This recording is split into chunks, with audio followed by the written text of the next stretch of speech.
శుక్లాంబరధరం విష్ణుం శశివర్ణం చతుర్భుజం ప్రసన్నవదనం ధ్యాయేత్ సర్వవిఘ్నోపశాంతయే. వసుదేవసుతం దేవం కంసచాణూరమర్దనం దేవకీ పరమానందం కృష్ణం వందే జగద్గురుం. కృష్ణం వందే జగద్గురుం. భాగవత పఠనం ప్రారంభించాం. ప్రథమ, తృతీయ, ద్వితీయ, తృతీయ స్కంధాలు శ్రీ రామకృష్ణ మఠం వాళ్ళు ప్రచురించినది, అది ప్రారంభించాము. దానికి పీఠికని గరికపాటి నరసింహారావు గారు రాశారు. పీఠికలో వారు ఏమి చెప్పారు అన్నది ఒకసారి చూద్దాం. తెలుగు కవులలో బమ్మెర పోతన కవిత్వ పరంగానే కాదు, వ్యక్తిత్వ పరంగా కూడా విశిష్టత కలిగిన వారు. భాగవత రచన చేయడానికి తాను కర్తను కానని, రామభద్రుడే కర్త అని చెప్పడం, నేను నేర్చుకున్నంతలో తెలియవచ్చినంత తేటపరుతూ అని విషయాన్ని తేటతెల్లం చేస్తాననడం పోతన వ్యక్తిత్వ విశిష్టతకు మచ్చుతునక. రాజులు గడ్డమంటినను రాడు సభాస్థలి చూడనైన ఏ మోజులు లేవు వానికి ప్రభుత్వ పురస్కృతులందు విష్ణు విభ్రాజిత పాద పద్మములు భాగవతమ్ములు వాణి పద్యముల్ సహజముగానే చిత్తి కలశమ్మును చుట్టిన భక్తి సూత్రముల్. ఆత్మగౌరవాన్ని కాపాడుకుంటూ ఆత్మ జ్ఞాన సాధనలోనే జీవితాన్ని గడిపిన వాడు పోతన. అందుకే చక్రవర్తులు వచ్చి బతిమలాడిన సభా మందిరాలు చూడడానికి కూడా వెళ్ళలేదు. ప్రభుత్వ పురస్కారాల కోసం ఆశపడలేదు. ఆ చిత్తశుద్ధి కారణంగానే భాగవతంలో పద్యాలన్నీ భక్తులు సేవించదగిన భగవత్పాద పద్మాలు అయ్యాయి. పుణ్యాహవాచనంలో కలశానికి చుట్టూ ఉండే పవిత్ర సూత్రాల్లా మన మనస్సును చుట్టేసిన భక్తి సూత్రాలు అయ్యాయి. ఈ సృష్టి ఎలా మొదలైంది అని చాలా మంది అడుగుతూ ఉంటారు. దానికి సమాధానం భాగవతం మొదటి పద్యంలోనే ఉంది. కేళిలోల విలస దృగ్జాల సంభూత నానా కంజాత భవాండ కుంభకు శ్రీ కైవల్య పదంబు చేరుటకనై చింతించదన్ అన్నాడు కవి. శ్రీ మహావిష్ణువు సరదాగా విలాసంగా లక్ష్మీదేవి కేసి చూడగానే ఆ చూపుల్లోంచే ఈ బ్రహ్మాండాలన్నీ ఏర్పడ్డాయి అని భావన. చూపుల్లోంచి పుట్టేవి కలలే కదా, అంటే ఈ సృష్టి అంతా భగవంతుడికి అంటున్న ఒక మహా స్వప్నం అన్నట్లే కదా, కనడం అన్నమాట. దానికి ప్రసవించడం కానీ చూడడం కానీ రెండు అర్థాలున్నాయి. పరమాత్మ ఈ సృష్టిని తనలోంచే సృష్టిస్తున్నాడు, తానే సాక్షిగా దాన్ని చూస్తున్నాడు కూడా. అవ్యయ పురుష సాక్షి అని విష్ణు సహస్రంలో పేర్కొన్నది అందుకే మనం ఈ విషయాన్ని అర్థం చేసుకొని సృష్టిని ఒక కలగా, మిథ్యగా భావించగలిగితే ఏ చీకు చింత ఉండదు. మనం అందరం రాత్రి కలలో ఎన్నో రూపాలు చూస్తున్నాం. అందులో మనుషులు, పశువులు, పక్షులు, చెట్లు, చెరువులు అన్నీ ఉంటాయి. ఈ రూపాలన్నీ ఎవరు సృష్టించారు? ఆ పడుకొన్న జీవుడు సృష్టించినవే కదా. అవన్నీ ఒక సామాన్య జీవుడు తన ఇంట్లో తాను పడుకొని ఒక సృష్టి తానే చేసుకొని చరాచర రూపాలన్నీ తానే ధరించి వినోదించడం నిజమైనప్పుడు, శ్రీమన్నారాయణుడు క్షీరసాగరంలో శయనించి ఈ సృష్టిని ఒక స్వప్నంగా తానే తన చూపుల్లోంచే పుట్టించి విశ్వంలో అన్ని పాత్రలు తానే ధరించి క్రీడిస్తున్నాడంటే అది మాత్రం నిజం కాకుండా ఉంటుందా? లోకవత్తు లీలా కైవల్యం అనే బ్రహ్మసూత్ర వాక్యము, తచ్చుష్ట్వా తదేవానుప్రావిశత్ అనే వేదవాక్యము ఈ విషయాన్ని ప్రతిపాదిస్తున్నాయి. అందుకే ఆదిశంకర్లు పేర్కొన్నట్లుగా బ్రహ్మ సత్యం జగన్మిథ్య అన్నదే భాగవతం బోధించే పరమార్థాల్లో మొదటిది. శ్రీ మహాభాగవతం ప్రారంభంలో చేసిన సరస్వతీ స్థుతిలోనే పోతన గారు భారతీయ విద్యా వ్యవస్థలో ఉండే విశిష్టతని సూచించారు. చోణి తలంబునెన్నుదురు శోకగ మృక్కి నృతింతు సైకత శ్రోణికి జంచరీక చయ సుందర వేణికి రక్షితామర శ్రేణికి దోయజాత భవచిత్త వశీకరణైక వాణికి నక్షదామ సుఖ వారిజ పుస్తక రమ్యపాణికిన్ భాగవతం మొదటి అధ్యాయంలో మొదటి స్కంధంలో ఉంది. ఈ పద్యం చివరి పాదంలో సరస్వతీదేవి తన చేతుల్లో జపమాల, చిలుక, పద్మము, పుస్తకం ధరించి ఉంటుందని చెప్పారు. ఈ 4 మానవుడు తన జీవిత లక్ష్యాలుగా సాధించవలసిన ధర్మ, అర్థ, కామ, మోక్షాలకు సంకేతాలు. పుస్తకం ధర్మానికి, పద్మం అర్థానికి, మన్మథుని వాహనమైన చిలక కామ పురుషార్థానికి, జపమాల మోక్ష పురుషార్థానికి సంకేతాలు అవుతాయి. ఎన్ని విద్యలు నేర్చినా, ఎంత పండితులైనా పురుషార్థాలు సాధించకపోతే జీవితం వృధా అయిపోయినట్లే. ఈ విషయం గ్రహించిన మన ప్రాచీన విద్యావేత్తలు 1వ తరగతి తెలుగు వాచకంలో ఈలు నేర్పడానికి అమ్మ, ఆవు, ఇల్లు, ఈశ్వరుడు అనే 4 మాటలు బొమ్మలతో సహా ఏర్పాటు చేశారు. మంచి చెడ్డలు తెలియజేసే అమ్మ ధర్మానికి, పాడి పంటలకు ఆధారమైన గోవు అర్ధ పురుషార్థాలకు, సంసారానికి ఆశ్రయమైన ఇల్లు కామ పురుషార్థానికి, ఈశ్వరుడు మోక్షానికి ప్రతీకలు. మానవుని అంతిమ జీవితాదర్శాన్ని విద్యా శిక్షణలో ఆదిలోనే తెలియజేసిన మన తెలుగు మాధ్యమం అంత గొప్పది. ప్రతి పాఠశాలలో భాగవతంలోని సరస్వతి ప్రార్థన పద్యం ఉదయాన్నే చదివించి అవగాహన చేయిస్తే రేపటి పౌరులు ఆదర్శప్రాయులు అవుతారు. భగవద్గీత సారాంశాన్ని మొత్తం భీష్మస్తవంలో ఒక్క పద్యంలో ఒకే మాటలో సూచించారు పోతన గారు. హయరింఖాముఖ ధూళి దూసర పరిన్యస్తాల కోపేతమై ఉన్న శ్రీకృష్ణుని ముఖాన్ని భీష్ముడు అంతిమ దశలో మనస్సులో దర్శిస్తూ ఆనందిస్తున్నాడట. అశ్వాలు పరుగు పెడుతుంటే దుమ్ము రేగడం సహజం, కానీ ఆ దుమ్ము సారథ్యం చేస్తున్న కృష్ణుని ముఖం మీద పడితే అది అందంగా ఎలా ఉంటుంది? నుదుటి మీద చెమట బిందువులు, వాటిపై అడ్డుకున్న ముంగుర్లు అందంగా ఉండవచ్చు, కానీ భగవంతుడు కదా అని ఎంత సరిపెట్టుకున్నా దుమ్ము అందంగా ఉంటుందా? అక్కడే గీతాసారం ప్రదర్శితమైంది.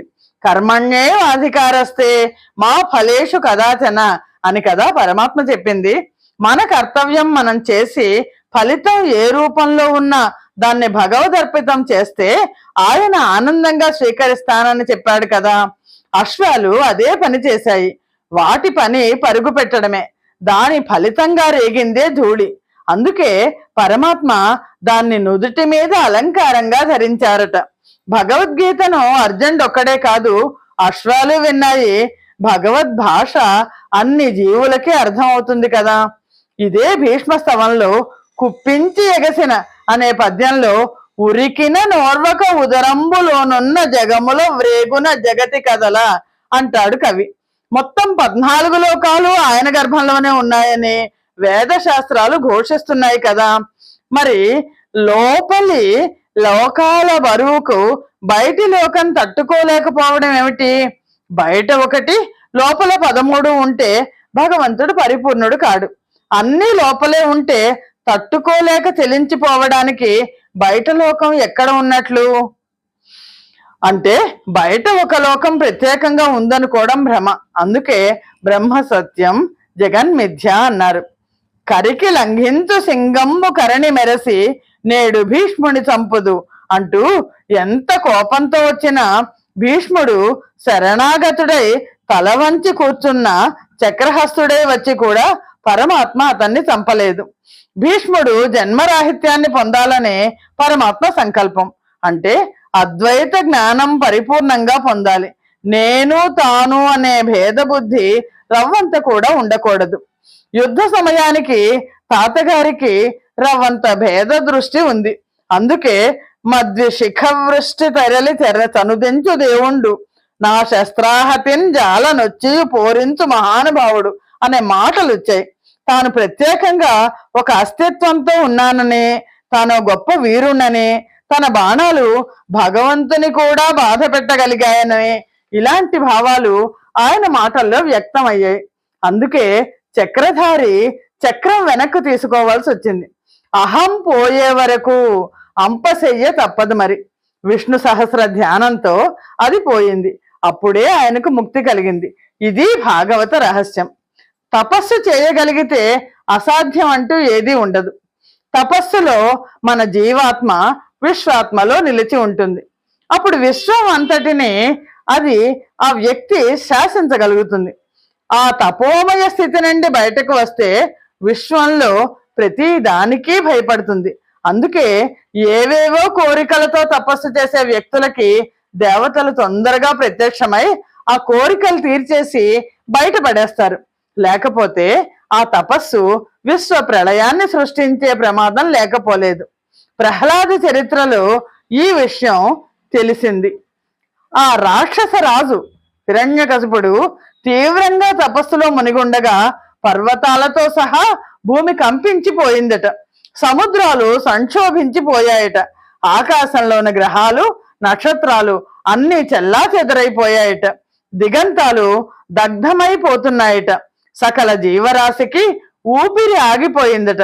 అంటే పంచభూతాలు అతనికి భయపడి వశమైపోయాయి అన్నమాట.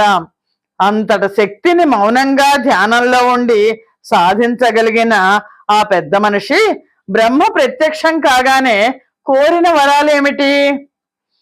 ఏ పంచభూతాలు తాను తపస్సులో ఉండగా తనకు భయపడ్డాయో ఆ పంచభూతాలకే తాను భయపడి వాటి నుంచి రక్షించుకోగలిగే వరం కోరుకున్నాడు. తపోమయ స్థితికి తపోరహిత స్థితికి తేడా ఇది. భయం కారణంగా ఇంకా అయోమయంలో పడ్డాడు. రాత్రి కాని పగలు కాని చావకూడదు అంటూనే చీకట్లో కాని వెలుగులో కాని చావకూడదు అంటున్నాడు. రాత్రింబగళ్ళు చీకటి వెలుగులు ఒకటే కదా. ఆ తర్వాత ప్రయోగించిన సమాసం మరింత అయోమయంగా సాగింది. మొసళ్ల వల్ల, రాక్షసుల వల్ల, మృగాల వల్ల, పాముల వల్ల, సూర్యుని వల్ల, మానవుల వల్ల, జంతువుల వల్ల, యుద్ధాల వల్ల, అనేక రకాల అస్త్రాల వల్ల, శస్త్రాల వల్ల కూడా చావు లేకుండా వరం కోరుకున్నాడు. మొసళ్ల తర్వాత రాక్షసులేంటి? రాక్షసుల తర్వాత దేవతలు అనుకున్న మృగాలేమిటి? మృగాల తర్వాత పాముల, పాముల తర్వాత సూర్యుడా, ఆ తర్వాత చంద్రుడు అనుకున్న మానవుడా? ఏమిటి అయోమయ సమాసం? భయంలో పడిపోయిన హిరణ్యకశిపుడి అయోమయ స్థితికి అద్దం పట్టినట్టుంది ఈ సమాసం. ఇది పోతన గారి రచనా కళ. తపస్సులో ఉన్నప్పుడు విశ్వమంతా ఒకే ఒక స్వరూపంగా కనిపిస్తుంది. అందువల్ల భయం ఉండదు. తపస్సులోంచి బయటపడితే ప్రతిదీ విడివిడిగా కనిపించి భయపెడుతుంది. అది తేడా. ద్వితీయాద్వై భయం భవతి అంటోంది వేదం. సృష్టిలో భేదం లేదు, నీ దృష్టిలో తప్ప అంటారు ఆదిశంకర్లు. విశ్వాన్ని విష్ణుమయంగా చూడడం వల్ల ప్రహ్లాదుడు నిర్భయంగా ఉండగలిగాడు. విశ్వాన్ని విశ్వంగా, అందులో ప్రతిదాన్ని వేరువేరుగా చూడడం వల్ల హిరణ్యకశిపుడు భయానికి లోనై భయం చేతిలోనే మరణించాడు. అది భాగవత రహస్యం. పరీక్షన్ మహారాజు తాను వారం రోజుల్లో చనిపోతానని తెలుసుకొని నిర్భయంగా మృత్యువుకు సిద్ధపడి ఆ 7 రోజుల్లోనే భాగవత శ్రవణం ద్వారా పొందవలసిన అద్వైత జ్ఞానం పొంది ముక్తి పొందాడు. కంసుడు అందుకు పూర్తిగా భిన్నంగా ఆలోచించాడు. కృష్ణుని చేతుల్లో మృత్యువు తప్పదని 16 ఏళ్ల ముందే తెలిసింది కంసుడికి. అయినా అంత సుదీర్ఘ కాలము చావుకు భయపడుతూ బాలకృష్ణుణ్ణి చంపడం కోసం పిచ్చి ప్రయత్నాలన్నీ చేస్తూ కూర్చున్నాడు. అయినా చెప్పిన సమయానికి చావు తప్పలేదు. మృత్యువుని జయించడం అంటే చావు లేకుండా ఉండడం కాదు, చావుకి భయపడకుండా ఉండడం. మనలో చాలా మంది పూజలు, నోములు, వ్రతాలు చేస్తూనే ఉంటారు. తీర్థాలు, యాత్రలు సాగిస్తూనే ఉంటారు. గుళ్ళు, గోపురాలు దర్శిస్తారు. పవిత్ర గ్రంథాలు నిత్య పారాయణ చేస్తారు. అయినా వారు ఆనందంగా ఉండగలుగుతున్నారా? ఆందోళన లేకుండా జీవనం గడపగలుగుతున్నారా? అన్నీ చేస్తున్నా ఎందుకు ఆనందం పొందలేకపోతున్నారో గజేంద్ర మోక్షంలో చెప్పారు పోతన గారు. మొసలితో సుదీర్ఘకాలం పోరాడిన గజేంద్రుడు అలసిపోయి చేసిన ప్రార్థనలో మొదటి పద్యంలో ఈ రహస్యం ఉంది. నానానేక పయూధముల్ వనములోనన్ పెద్ద కాలంబు సన్మానింపన్ 10,00,000 కోటి కరిణీ నాథుండనై ఉండి మద్దానాంభ పరిపుష్ట చందన లతాంతఛాయలందుండ లేకి నీరాశ నిటేల వచ్చితి భయం బెట్లో కదే ఈశ్వర. ఈ పద్యంలో ఉన్న భావం గమనిస్తే జీవిని త్రిగుణాత్మక ప్రకృతి అహంకారం రూపంలో ఎలా కమ్మేస్తుందో అవగాహన అవుతుంది. ఎన్నో ఏనుగులు అడవిలో తను సేవిస్తూ ఉండగా మహారాజులా ఉండేవాణ్ణి, అని చెప్పుకోవడం రాజస అహంకారం. లక్షల కోట్ల ఆడ ఏనుగులకు భర్తని అనడం తామస అహంకారం. తన దానజలంతోనే అడవిలో మంచి గంధపు చెట్లన్నీ పెరిగాయి అనడం సాత్విక అహంకారం. ఈ మూడు ఉండగా భగవద్రక్షణ ఎలా కలుగుతుంది? అందుకే కలగలేదు. అలా ప్రార్థించి ప్రార్థించి చివరకు నిరహంకారి అయి శరణాగతి చెందుతూ లావొక్కింతయు లేదు నీవే తప్ప నితఃపరంబెరుగా మన్నింపంగదే దీను నేను అన్నాక కానీ స్వామి వైకుంఠం నుండి కదలలేదు. అది అంతే. నేను పోతే కాని తాను రాదు. నేను నాది అనే అహంకార మమకారాలు రెండూ తొలగించుకుంటే తప్ప ఆ పరమాత్మ చిక్కడు, దొరకడు. అందుకే వ్యాసుడు దశమ స్కంధంలో రోటికి కట్టివేసే ఘట్టంలో ఎన్ని తాళ్లతో బాలకృష్ణుణ్ణి బంధించే ప్రయత్నం చేసినా ప్రతి తాడు 2 అంగుళాలు తక్కువైందని చమత్కరించాడు. అహంకార మమకారాలు తొలగిపోతే తప్ప భగవంతుణ్ణి హృదయంలో బంధించలేమని చెప్పడానికి వ్యాస మహర్షి 2 అంగుళాల శ్లోకం ప్రత్యేకంగా రచించారు. భగవంతుని చిరునామా భాగవతంలో స్పష్టంగా ఒక చోట ఉంది. అదే వామన చరిత్ర. వామనుడు బలిని 3 అడుగుల నేల దానం అడిగాడు. విశ్వాన్ని జయించాలి అనుకుంటే ఎన్ని కోట్ల మైళ్ళైనా తృప్తి కలగదు, సాధ్యము కాదు. కానీ విశ్వతత్వాన్ని తెలుసుకోవాలంటే 3 అడుగుల నేల చాలు. సరిగ్గా కూర్చుని స్థిరంగా ధ్యానం చేయడానికి అంత మాత్రం చాలు. అలా నిశ్చలంగా ధ్యానం చేస్తే ఆత్మ సాక్షాత్కారం కలుగుతుంది. అప్పుడు అంతా మన వశంలోనే ఉంటుంది. ఒంటివాడ నాకు 1-2 అడుగుల మేర ఇమ్ము సొమ్ము మేర ఎల్లా గోర్కె తీర బ్రహ్మ కూకటి ముట్టెదా దాన కుతుక సాంద్ర దానవేంద్ర అంటూ వామనుడు అడగడంలో తాత్విక రహస్యం ఇదే. బ్రహ్మ కూకటి అంటే సత్యలోకంలో ఉండే బ్రహ్మదేవుని శిఖ అనడం భౌతికార్థం. నారాయణ సూక్తంలో తస్యా శిఖాయా మధ్యే పరమాత్మ వ్యవస్థిత స బ్రహ్మ స శివ స హరిశ్చేంద్ర సోక్షర పరమస్వరాట్ అని పేర్కొనబడిన పరమాత్మ అని తెలుసుకోవడం పరమార్థం. మన శరీరంలోనే హృదయంలో ఆత్మ ప్రకాశిస్తోంది. దాన్ని పట్టుకోవాలంటే నిశ్చలంగా తపస్సు చేయాలి. దానికి 3 అడుగుల నేల చాలు. ఎన్నో కోట్లు సంపాదించాల్సిన అవసరం లేదు. దానమో ధర్మమో చేశామంటూ గొప్పలు చెప్పుకోవాల్సిన పని లేదు. చేయవలసింది ధ్యానం ఒక్కటే, పొందవలసింది జ్ఞానం ఒక్కటే. ఇది భాగవత కథల సారాంశం. శ్రీరాముడు విగ్రహవాన్ ధర్మ, శ్రీకృష్ణుడు లీలా మానుష వేషధారి. ఆనందం కోసం చేసేది కర్మ, ఆనందంగా ఉండి చేసేది లీల. కృష్ణలీలలు లోతుగా పరిశీలిస్తే కాని అర్థం కావు. ఆడంజని మీగడ పెరుగోడకని సుతుడు త్రావి 1 ఇంచుక తా గోడలి మూతింజరిమిన గోడలు మృత్యనుచు నత్త కొట్టెల తాంగి.